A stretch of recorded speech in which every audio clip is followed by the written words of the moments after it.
are so lucky and privileged today to have two excellent speakers with us. Not one, two today. Wow, Christmas came early for us. Firstly, Stephanie Dick, who is the CEO of Textile Institute.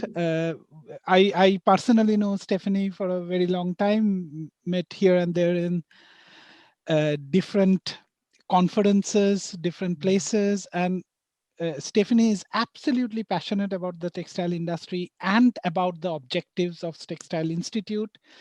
And of course she is, because she is with Textile Institute from 2000. I think, Stephanie, you started as membership manager and then... I did, yeah, that's a long time ago now. See, I remember that. And Yeah. then in 2007, if I'm not getting the year wrong, you become the director of operations and membership.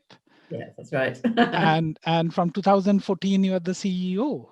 That's correct, yes, thank you. Thank you so much, Stephanie, for joining with us. And we also have the huge privilege of having the world president of TI, Katie, with us today. Now, we have many things common, means me and Katie. Katie joined Textiles because she was passionate about dogs, tea, cake, and gin. And I'm passionate about dogs, tea, cake, and whiskey. So something interrelated with textiles and these few things. What is fascinating about Katie's genre of work is Katie is creative talent and network director at Pentland. But in spite of that job, Katie is absolutely passionate about working with graduates from our industry to show them a path forward, to show what our industry really got to offer. And I'm so excited that Katie agreed to present today to give the graduates a vision for future. Katie, over to you. Hi, thank you so much for a lovely intro. I definitely think that you're happy with your whiskey and I'm happy with my gin, so we don't have to share the bottle. What I'll do is I'm going to take you through a presentation, so hopefully it's not death by PowerPoint, and let me do that now. So I am lucky enough to be here with you today and with Stephanie. And I have been the world president of the Textile Institute for the last 3 years. It was only actually supposed to be 1 year, but I wanted to see something through to the end, which is the development and the launch of our website, which hopefully will happen, fingers crossed, in January. So I'm very honoured to be here today and to be with the Textile Institute. It is such a great organisation. So I'm going to start off by telling you a little bit about me. Hold on. Oh. So I am absolutely passionate about colour and print.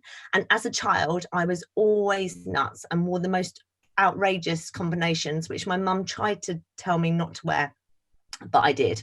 And my dad was a graphic designer, and I absolutely loved what he did, and I wanted to be him. And so I did a fine art printed textiles degree at Liverpool University in the late 80s. And then from there, I started my own business called Squinty Totty. And I started designing prints for numerous brands, including Vivienne Westwood, Christian Lacroix, Jean Paul Gaultier, and French Connection, Next, so a multitude of different things. And then a man called Wayne Hemingway, who ran a brand called Red or Dead, for those of you who don't know the brand. And in 1996, Pentland bought Red or Dead, and I became part of the acquisition. So this is where Red or Dead now lives, within the Pentland group. Not many people know Pentland, but I'm sure that you know the majority of our brands. And I think the incredible thing about our brands is they do exceptional product, but it's about making things that matter. So whether that's swimming through the water faster or climbing the highest mountain, all our products have a reason for being and a rationale, and design teams that are made up of innovation, scientists, designers, and that's both hard and soft goods. And we're a fourth generation family business, so with sites across the world. So I'm very proud of being at Pentland, and I've been there for 24 years. So quite a long time to be at one place. But I think the reason why I've been at Pentland for so long is because I blooming love what I do. And I work right through all different scenarios of design team and designers. And I run something called Creative Talent Team. And it has 6 pillars. So it covers environments, creative talent and community, design pool, university relations. I'm an ambassador, and I also run Red or Dead still. So it gives me such a lot of variety that I never actually have one bored moment. So I'm going to just talk a little bit about my pillars so you can actually see the breadth of my job. So I create environments that inspire people in performance and collaboration. So in 2000, I was asked to design our headquarters in Finchley, and it went on to win the British Council of Officers Award. Then I was asked to design our headquarters in Sunderland and then Nottingham. And then I went on to design our headquarters in New York, Hong Kong and Vietnam. But then this passion for environments also then now covers sales launches and direct consumer exhibitions. So most recently, I launched an exhibition for the London Biennale at Somerset House. And before that, did an exhibition at the V&A. So I literally do work across lots and lots of different things. And I do think now more than ever that design skills are interchangeable. So in terms of creative talent, at Pentland, we have so many different kinds of designers, and it's really important that the outside in comes into our business and the inside out, so that we actually have an overview of everything. So we work with lots of different trend companies, with Adobe. I'm a part of the British Textile Colour Group, and twice a year we try to congregate all our different designers and marketeers to actually inspire a project or actually just think about a bigger picture. So we've done Creative Jam with Adobe, but we've also done a Ellesse personalization project, and we were supposed to be working on a design for sustainability project this year, which got cancelled due to COVID, but hopefully we can pick that up next year. And the design pool was started in 2002, and it's, I suppose, our own in-house creative agency, but it actually picks up on that whole thing about I haven't got a job because I can't get experience. I can't get experience because I haven't got a job. So what I do is I manage to visit lots and lots of universities, set projects, engage with students and graduates, and actually just nurture and nourish them. They all come in at different times, and they have to have an X factor. And they get paid £22,000, and you get to work on all our different brands. And my hope is that within that year, you get a job in one of our brands because you've shown how blooming talented you are. But for the business, it means that we've always got an injection of new talent, that we've always got freshness, newness. And it just means it's a different angle on design. And it's always great to get fresh ideas into the business. We also set up an apprenticeship scheme as part of the design pool. And what I think so brilliant now about it is that because we started it in 2002, it means that I've had over 200 designers that have come through Pentland, come through the design pool, and I'm in contact with the majority of them. So when I'm looking for a senior designer or a connection with another business, I have a massive alumni that I can call on, who hopefully have had the most incredible time at Pentland and either want to come back or basically can recommend someone else that's just great for our business. So universities, I've touched on it before, but the whole reason why I love working with universities is because it's the relationship building, and it's also just to make sure that we do have a pipeline of talent coming into our business. So I work with quite a lot of you to actually do different. So I've been to your campus at Huddersfield because we worked with the architecture and interior design team on a retail design awards, which was incredible. And it was set by Berghaus, and you came up with the most amazing results. But I also work on global projects with the Churchill Awards, with the Graduate Fashion ID, Gucci, and the Global Graduate Award. And we also just do things like Tea and Talent, where we get lecturers in down to Pentland, or fashion awards, or just so many different things, so that we can actually just see what you're doing and make sure that hopefully you'll come into our business. So my ambassador role has sort of just, I suppose, developed over time in the way that I am really passionate at grassroots education, because I believe that if you're from a background where design has never featured, how do you know that you could be part of this incredible industry? So I work with lots and lots of different on different projects, but I'm a trustee of the National State, which works across different universities, open their doors on a Saturday, and kids between 12 and 16 attend classes, and they just get to be nurtured and nourished in anything creative. Different universities set different briefs for these young people, and the hope is that they get just a glimpse inside the kitchen of what it is like to work in our field. So we've set several different projects over the last, I think, 12 years. I've done 12 masterclasses. And it just, I see the look in a young person's eyes when they've actually realised that they can draw, colour in, and actually create for a living. And every time it just makes me want to do it again and again.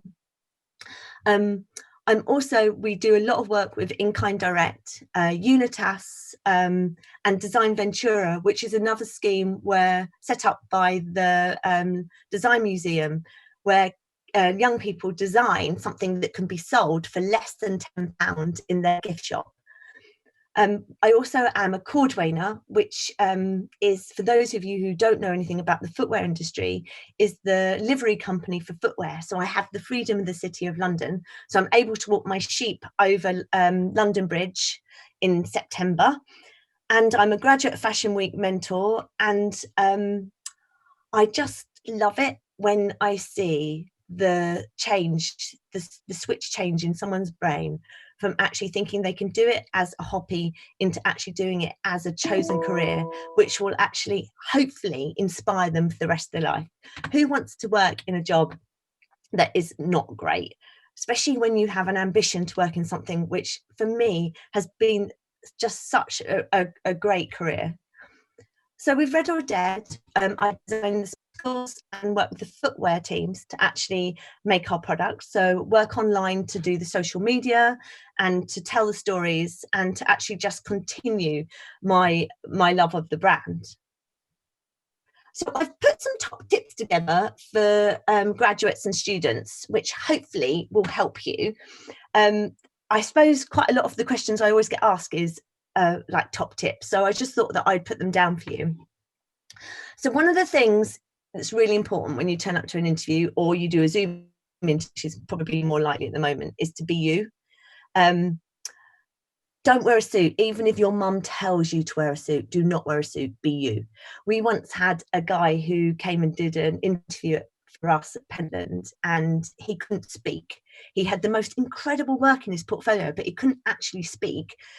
And so he left, and I thought, oh, his work was good, but he didn't have much about him. He wasn't able to, he didn't have the ability to actually talk about his work. And then he emailed me and he said, I'm really sorry that my interview didn't go too well. My mum had told me to wear a suit, and it didn't feel like me. And he was such a sneaker freak that actually he wasn't able to actually talk about his work while he was wearing the suit that his mum had told him to wear. So it's really important that you be you. I think also research who is going to interview you and what the company does. So many times I've said to someone, what's your favourite brand? What's the bit you like about us most? And they haven't had the answer. Also, don't come to an interview wearing the competitor's apparel. It just doesn't look great. Show your workings. I love sketchbooks. I love to get inside your head. I love to see how you formed your ideas, how you put your rationale, your mood boards. I love all of that. So don't show that. Don't think just because it's not the final finished result that it's not important. It's really important. Especially at the moment when I know so many of you are struggling, and I'm struggling with being at home. Stay inspired. Keep up to date with exhibitions, keep up to date, even if it's online webinars. This is the time that you'll be able to see more people have access to more webinars, more training, more learning than ever before. So keep inspired, keep staying inspired, and don't give up. Do not give up on it. Be confident when you're presenting your work. I can tell if you don't like something because you're not confident about it. So I know when you've got a piece of work in your portfolio that you're not that pleased with. Start with the positives, not with the negatives. Be prepared. Check the travel, check your route, check where you're going, check your Zoom works, check your laptops charged up. All of that just makes you look really hot and on it. Breathe and smile. Make sure you spend the time to actually breathe and take in the experience. Even if you don't get the role, you might be good for something else. You might literally think that it's just a good experience, but always try and make a lasting impression. Apply for placements early. If you want to do something and you think, oh, well, I won't have time until next summer, apply now, because it gets full up so quickly. So many people want to do placements, want to do training, want to do learning with us. And I know a majority of lots of other companies have the same issues. Ask early, get yourself in there. It doesn't matter if it's for next summer. Start the process. Keep busy, stay inspired. Enjoy the time that you have now. Keep creative. And then ensure your CV packs a visual punch. And I put that because so many times I'll get our CV through and it's as if you were a finance person or that you specialised in an Excel spreadsheet. You are supposed to be the creative future. Just make sure you show that on your CV. And just get your CV checked before you send it to anyone. It's just good that it shows that someone's proofread it. And it just shows that because when I read it, I don't want to see the mistakes, but actually at the same time, it's good just to get it checked. Oh, and the other thing, don't text me, don't talk to me, don't email me like I'm your mate. Keep it professional, even if it's on WhatsApp, even if it's a message, even if it's an email, just keep it professional, because when you get into the business, you need to actually communicate with people, and a lot of them are not your mates. So they're my top tips. I am now going to hand you over to the very professional and extremely organised Stephanie Dick, who's going to tell you about the Textile Institute. Thanks, Katie. Well, I feel inspired anyway after listening to that. So what I'm kind of going to do really is really let everybody know what we've been doing for the kind of like last 9 months, and then talk about our story as well. For those who are not aware of our heritage, the Textile Institute was set up in Manchester in 1910 with 199 members from various areas of the textile industry worldwide. The aim was to increase research in textiles by bringing experts from industry and science together. So today we have almost 2,000 members, 700 student members, and over 75 corporate members from around the world in over 70 countries, and our sections and reach continue to grow. So we're always asked about how we're run. So we're a charity, and we're also governed by a council of international members who meet 6 times a year. We always say the Institute is run by the members for the members, and each January an invitation goes out to join council to our members to help shape our future and represent the needs of the industry. That's extended to members all over the world. Whatever part of industry you represent or your role within it, you're encouraged, welcome and invited to join us. And if you would like to join, please do contact me direct. The Institute also has a selection of committees that oversee the different areas of the business, including membership, professional qualifications, medals and awards, publications and events. And again, if you'd like to join one of those groups, there's always an open invitation to get involved. I have just mentioned, though, that we're a charity, and part of that role is to advance the general interests of the textile industries worldwide, and more particularly in relation to the acquisition and application of knowledge. The Charity Commission describes us as providing services, advocacy, advice, information, acting as an umbrella and resource body, and making grants to individuals. I believe that the services of the Institute are vast and can sometimes be our best kept secret.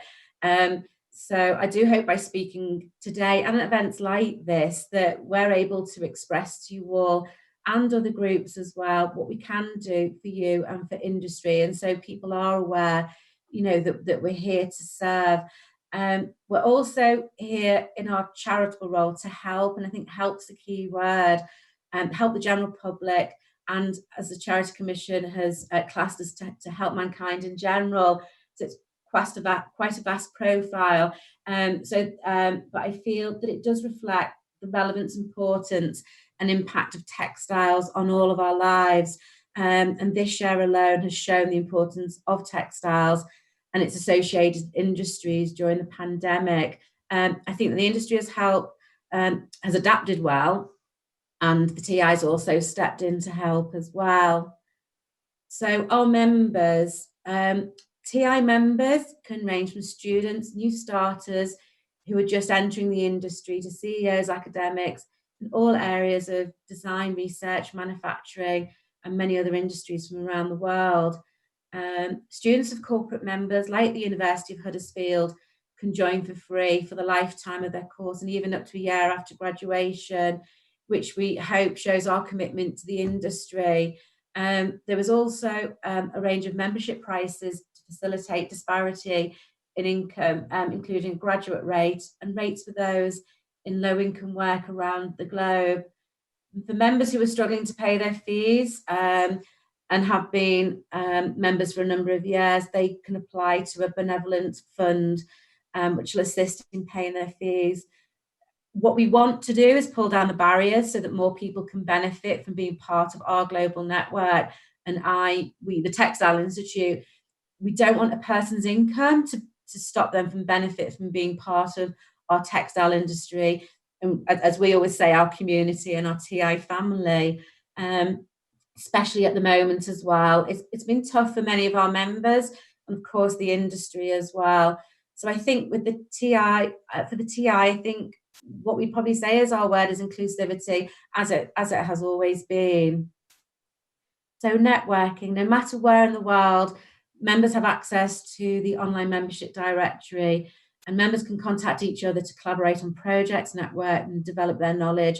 And this service is used quite a lot. People can find an expert via the consultants register or ask the expert, or simply contact the TI to find a specialist or to link with someone in their locality. This is key to how the Institute works, and we want to enable everyone at all levels to learn from each other, disseminate information, share knowledge, as that will help our industry grow and develop for the better, I feel. Corporate members. So we have many corporate members from around the world, and we enjoy working with industry. We have organisations and institutions that join as corporate members, and they enjoy a host of benefits. And by joining, it also helps enable partnerships between groups, and it makes it easier for them to network with a global range of experts. Now, the University of Huddersfield, they have been corporate members for many years, and we've collaborated on numerous projects, events, and activities over the years. Parik mentioned, we've probably known each other for about 20 years now. And then this next slide is really just an example of a past project where the Institute supported a corporate member, the University of Manchester, along with Studio 8 Damsel in Distress, to facilitate a project investigating the shape, particularly plus-size women, and the validity of the accepted grade rules for today's women's wear. And I was delighted to be able to be there on the day and take part. So if you have any projects that you're working on that you feel are interesting, whether it's industry or academia, or you're looking for an industry or academia partner, again, this is something that we can help with. And we have a range of corporate members, as I mentioned, from around the globe. And we have many industry partners, and who we value greatly and promote their good work.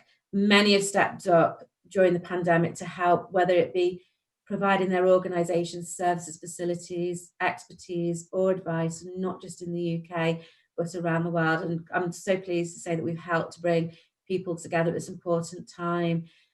We've seen new collaborations and partnerships formed with the medical and textile industries, and we're here to play our part and connect people and organisations. And this has played an important role during the recent pandemic, as mentioned. I think our industry should really be applauded for how it has come together and reacted over the past 9 months. The next slide is just kind of giving an overview about our sections and special interest groups around the world. And we do always say that they're absolutely at the heart of what they do. They're run by our members. The sections represent our members and mirror really what we do at TI headquarters, and they run activities, events, study and industry tours, but at the heart is the networking and bringing together like-minded people. We have sections in Australia, Bangladesh, Hong Kong, I think there's 3 now in India, Japan, New Zealand, Pakistan, Poland, Sri Lanka and Switzerland. And we're in the process of setting up sections in Indonesia. We're just opened an office in Wuhan, China. And in the UK, we have active sections in London, Manchester and Yorkshire, which we've been running for many years and really popular with our members. But we do welcome proposals for new sections around the world and locally in the UK. We're currently looking at revitalising our Scotland section, as we feel it's such an important and vital and crucial to the local community in Scotland, and also the UK industry in general. Now, the special interest groups, they represent members around the globe by their area of expertise. And at the moment, we're welcoming groups to come together in the subjects of design, medical textiles, education, footwear, industry newcomers, and of course, students. Now, these groups should be run as an international forum, but we also do encourage groups from within a country who work and will support the aims of an overarching ethos. We currently have groups for e-textiles, sustainability, tailoring and textiles, and we're just about to relaunch our technical textiles special interest group by the request of a great many of our members. Medals and awards, competitions and bursaries. To advance and expand the work of the Institute, a foundation fund was actually set up first in 1917, just after the Institute had started, thereby establishing one of the Institute's very important roles. The fund inspired one of the first competitions that we held, the Crompton Memorial Competition. That was in 1920. And it focused on the design and structure of woven fabrics. And since then, bursaries, competitions and awards have been at the core of what the Institute represents. And we also welcome funds from members and non-members who want to contribute to these funds, as well as, for practical application, as well as assisting newcomers to the industry.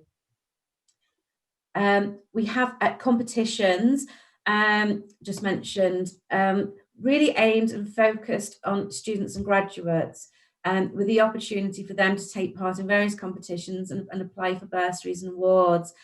Prizes can be cash as well as work experience, placements, and help to raise the students' and graduates' professional profile in their chosen industry, really trying to give them a head start.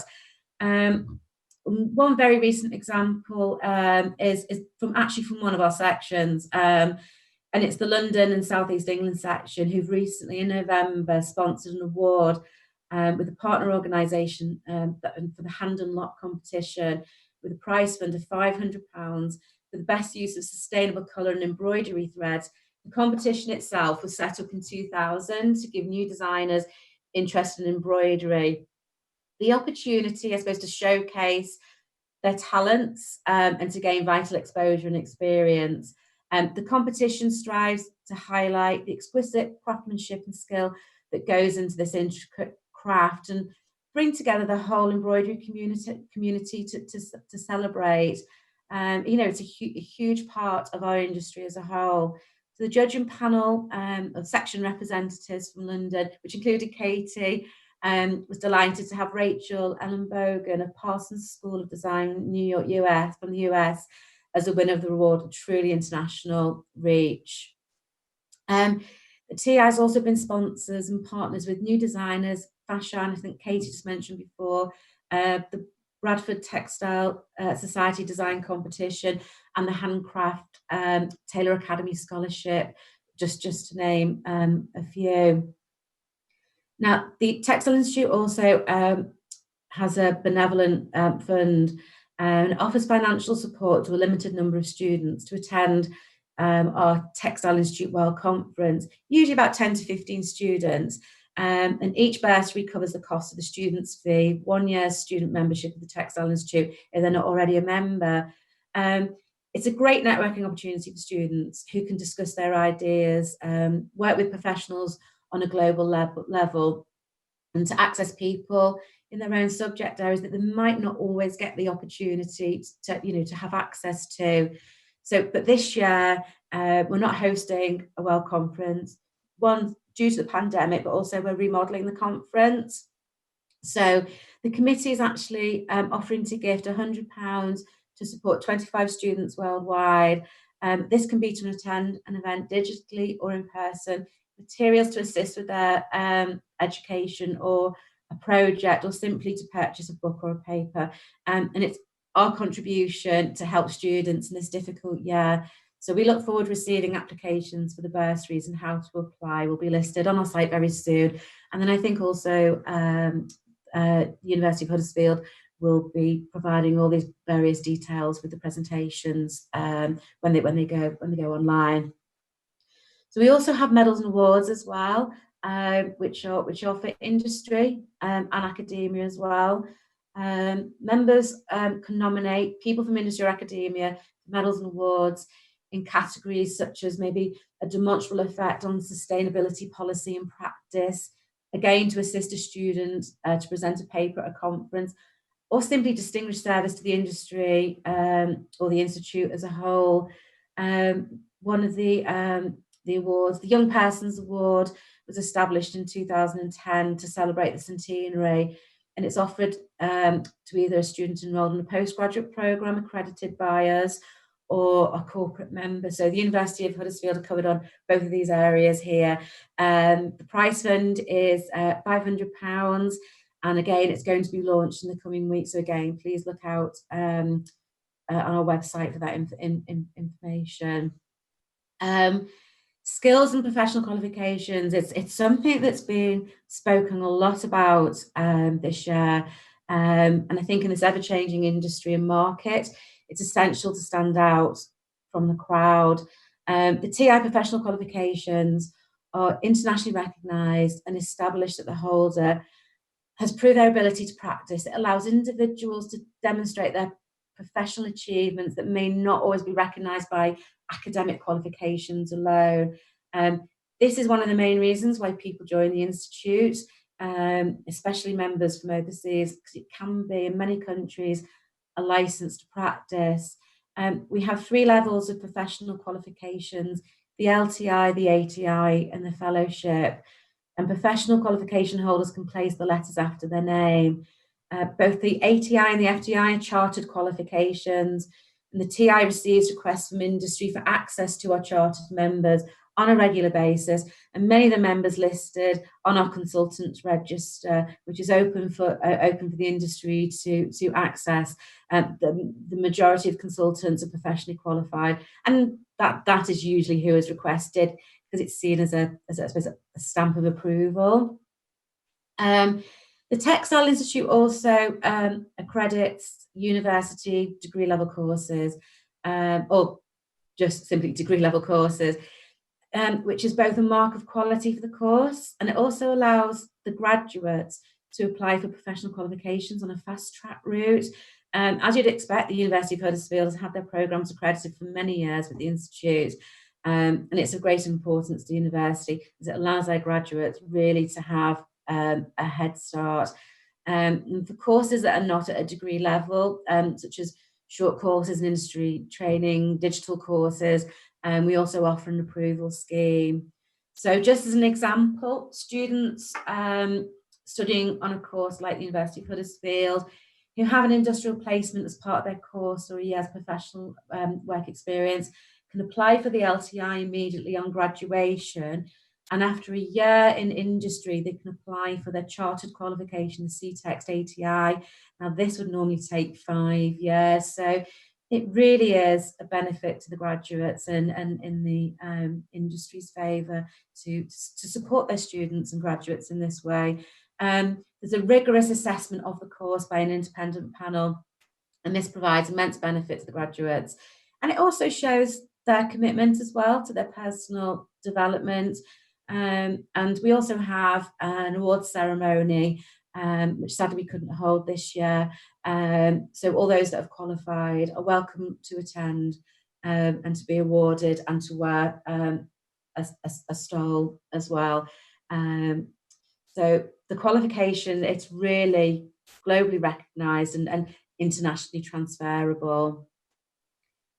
Publications. So there's a range of publications that the TI produce. It includes the Journal of the Textile Institute, Textile Progress, Textiles, the Institute's magazine, and a range of books with publishers such as Elsevier and CRC. The content ranges from scientific research papers in our journal to handbooks for emerging textile graduates in our CRC collection. We have editors from both industry and academia, and we cover all specialisms. And the Institute has chosen highly renowned, globally recognised publishers to work with to communicate essential information about high quality research in all areas of textiles, including science, engineering, economics, management, marketing, design. And we invite authors and reviewers to work with the Institute in support of these publication initiatives, and to take advantage of the opportunities that they offer as well, which give, I suppose, like worldwide recognition. We regularly send out a call to members and the wider industry to get involved with the publishing activities. So please look out for information on our website and get involved with reviewing journal papers, research review, manuscripts and books. And also, if you're new to this area of work, contact the office and we can help guide and advise. Don't let that be about a barrier to getting involved and helping in that area. And we're also inviting potential authors at the moment to submit their proposal for text to prepare in partnership with the Textile Institute. You don't have to write a whole book. It may be a chapter or a collaboration. But we're looking for authors in all different areas, and sometimes maybe areas that people don't expect the Textile Institute to publish in: footwear design and technology, business and management, sustainable textile products and eco-textiles, human rights and working conditions of people employed with the textile industry, and social responsibility and corporate governance. So, you know, there's many areas there. The TI, probably what we're probably most known for is the events that we run, which we host worldwide ourselves, and also via our sections and special interest groups, which, as I said, are really the heart of what we do.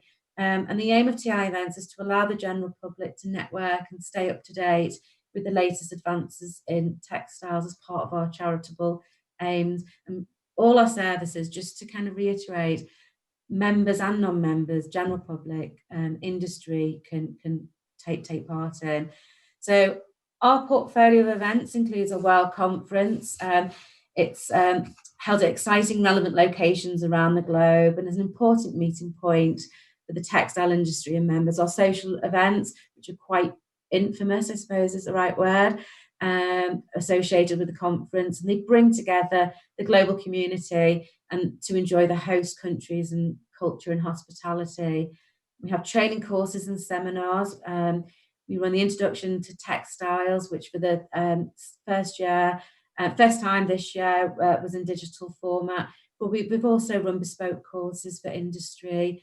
And we have a parliamentary lunch every November, which is hosted at the House of Lords. Again, it's all members and non-members are welcome to join, and it's generously hosted by the Lord Haskell, and it's a highlight in our calendar. Sadly, we couldn't have the event this year due to the pandemic, but we're all booked up ready for next year.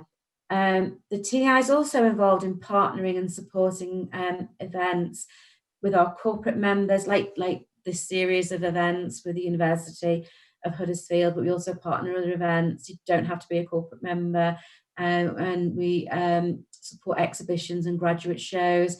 And if you're interested in a partner in agreement, please do get in touch. But if you think there's an event that you think would benefit the members of the Institute and the general public, we can always provide promotion by a simple listing on our events calendar, which we're absolutely delighted to do. It's really about getting that information, events, activities out to people around the globe, which is important. Many of our sections as well run student exhibitions and shows and conferences. And I suppose the latest one was actually run by our Manchester and Chester section. It was called Textiles and Life. It was the second conference in the series that they'd run. And we hope it's going to be run in 2021 as well. And it was for postgraduates from around the world, and they were invited to submit abstracts and given the opportunity to share their research. So I'm just going to, I've just noticed the time, so I'll just nip on to some webinars that we've actually just launched. We'd like to invite all our members to the next webinar that we're hosting, be the 14th to the 16th of December, and it's a great opportunity for our students and graduates to hear from industry representatives, and we've decided on the theme for each day, basically based on the questions that have been raised and information that's been sought and assistance that's been needed by our corporate members and individual members and partners worldwide, kind of like over the last 9 months. And then I'm just going to go and just mention the website. Katie mentioned it a bit earlier. We will be launching in January 2021. We've just received a date from our designers, Steve Edge, an amazing organisation. It's been an absolute pleasure working with them. They're in the testing phase at the moment, so we really do think it will revolutionise the experience for our members, help engaging with the public and industry. And actually a lot easier and less clunky to use. But particular thanks to Pentland, who are the major sponsors of the website with that generous funding, and then also a number of extremely generous beneficiaries worldwide who have helped us create this new website. So look out for that in January. And then really just to close, say, welcome to contact me. My inbox is always open if you have any questions after the lecture today about the bursaries, awards, and really thank you all for your time, and of course Parik and the team, always an absolute pleasure to work with, and to thank for the lecture series. It's been really interesting to take part and to watch as well, so thank you very much for that. Well done, Steph. Thank you so much, Stephanie, Katie, for a brilliant presentation. I must say that. To start with, one of our PhD student, actually, before I go into my questions, one of our PhD students asked a very interesting question. Means, firstly, Ashley thanked both of you for the brilliant presentation, and then she asked, I think, to Katie that Katie, you mentioned that there are two sides of the industry that needs to work together. So Ashley's question is very direct. Which two sides and how? I definitely think it's innovation textiles with design, because quite often you'll have something that is completely like just even for like a medical purpose, and that has transferable uses in design. And I think the two, they never really meet together. And quite often when I've been at the but when I went to the World Conference a couple of years ago, it was so apparent that these two sections of the textile industry don't even talk to each other. There's no, and also sometimes the innovation is really, really incredible, but the design's not so incredible. So I definitely think there's that whole between ground that's between design and technology in textiles, that if they just met, it would be so incredible. I completely agree with that. That is one of the passion that we got, is to bring those two things together. And I must say the other way is true as well. Some of the designs are so amazing, but technologies need to input in that, and it's both way. And we are indeed trying very hard to bridge that gap. Now, that brings me nicely to my next question to both of you. Is obviously we know that there is government initiatives as well to bring the industry and academia together. You look at industry strategy fund and so many other ways. We all are finding different ways of doing that, but I think Textile Institute can act as the brilliant glue for that, because you kind of sit in the middle organically. So is there a framework that we can all work together to make that happen even more organically?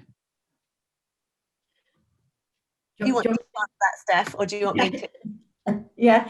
Yeah, I think, I think that the framework of the Textile Institute is very much set up to do that. But I kind of think it's not just something that we can do on our own.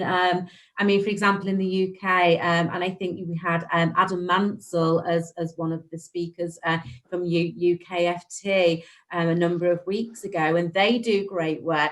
What I found is, you've got the ASBCI based in Halifax, not far from where you guys are.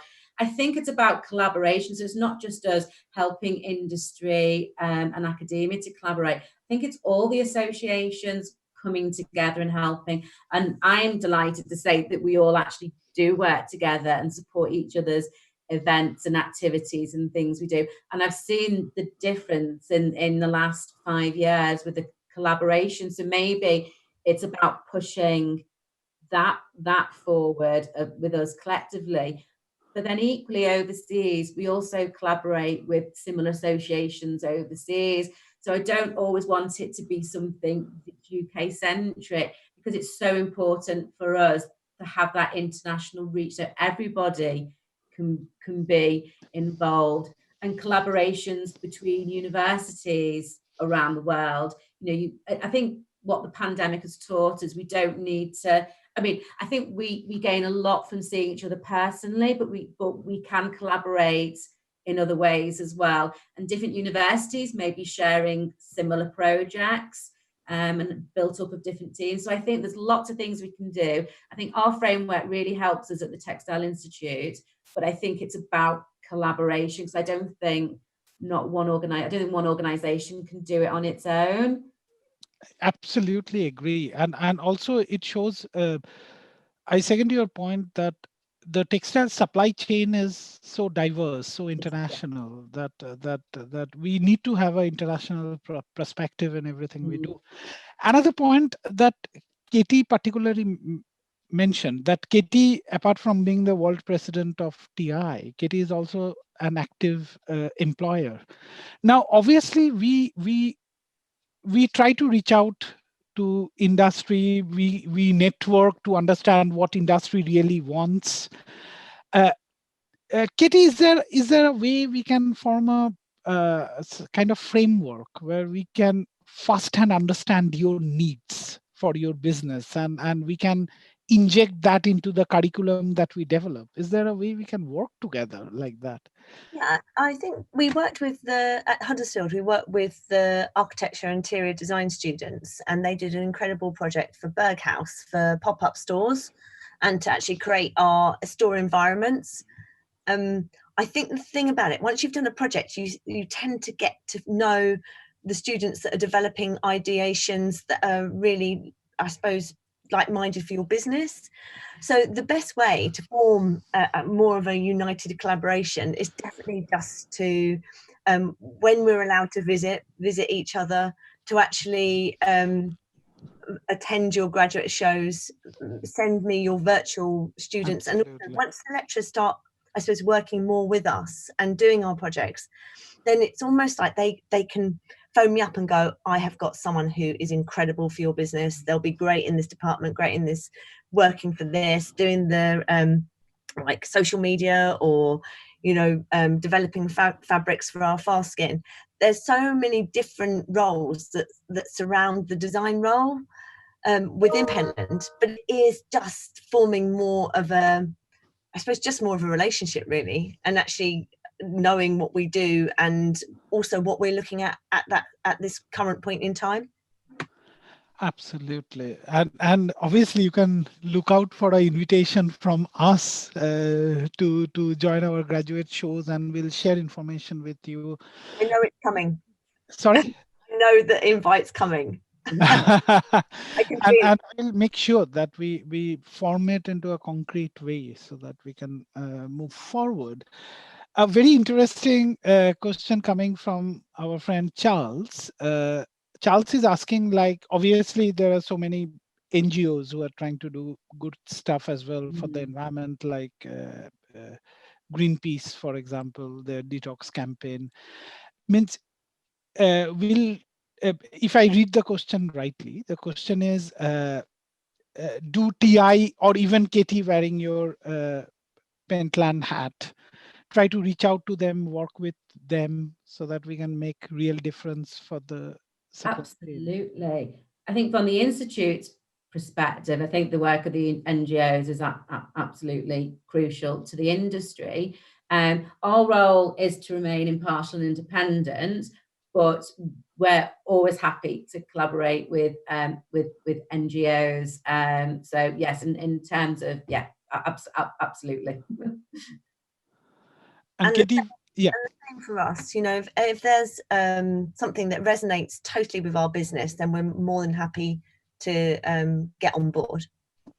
Absolutely. So the business needs to be taken into that equation dynamics as well.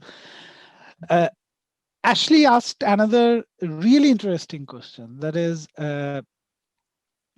I would also love to know from Stephanie, as you are a board member of eTextiles Network, are you seeing an increase in demand from industry for developing in eTextiles, or it is more an academic push rather than industry pull? Interesting. I think, yes, there has been an academic push, but I think it's about getting the support for the application into industry. And I think sometimes a lot of projects can kind of fall down at that kind of like marketing, getting it to the industry stage. But I think maybe this pandemic might change things a bit as well. Because we have one of our speakers on our webinar series next week is a lady called Holly Morris. Now, she is a recently qualified chartered member of the Institute, but she's actually a surgeon and an orthopedic surgeon who's kind of come to the TI. She literally must have just opened the textiles door to see what it was like and come through. And her passion lies in the interaction of healthcare and smart textiles with the human body. So, and kind of particularly how nanotechnology and sensors can be utilized in medical devices, but obviously still maintaining patient safety. Yeah. So I think in terms of that. I think things like that are kind of going to make a change in industry as well. Or I'm hoping for the e-textiles kind of sector of the industry. But I think hopefully there's going to be a lot more collaboration. So yes, so it might have been an academic push, but maybe there might be more of an industrial pull for that sector. I hope, anyway. Yeah, it will be really good to see Katie's view on that, because according to me, means until the supply chain is totally established and you know how the supply chain works, it will always be a bit of academic push, probably. Katie, do you agree with that? Yeah, I do. I think it's really interesting what Stephanie said, because I think we are working really hard to develop more technology, and the supply chain is so important in this area. Yeah, but I think it's really interesting because the more academic stuff you see, it's trying to make that turn into reality. Yeah. Because it's being developed, but sometimes it's the best kept secret. You know, and again, at the World Conference, I saw the most incredible stuff, the most incredible technology, but it's almost like, well, that it's almost hidden. And again, if there could be interaction with industry and some of the tech companies knew about what they were developing, it would make so many people's lives easier. Absolutely. A very good example is medical textiles. We have discussed so many times about that. Means medical textiles, we got rich literature on textiles, on tissue engineering, on fabrics that are used for orthopedic surgeons. Even I got some humble publications in that field, but the supply chain is organically developing. It will organically develop, then suddenly there will be a huge push to open that doors, I think. Let's hope so. Let's hope so. But I'm so fascinated that TI is doing so much for not only bringing the new elements like medical textile into the mainstream textile supply chain, but if I am allowed to say this, it's such a pleasant change to see Katie as the world director, president for TI, because that is the first step to bring technology and design together. So on that note, I want to thank Katie and Stephanie again for this brilliant presentation and interacting with us. Thank you. Thanks very much for your time. Thanks for joining us on a Wednesday afternoon in the Hub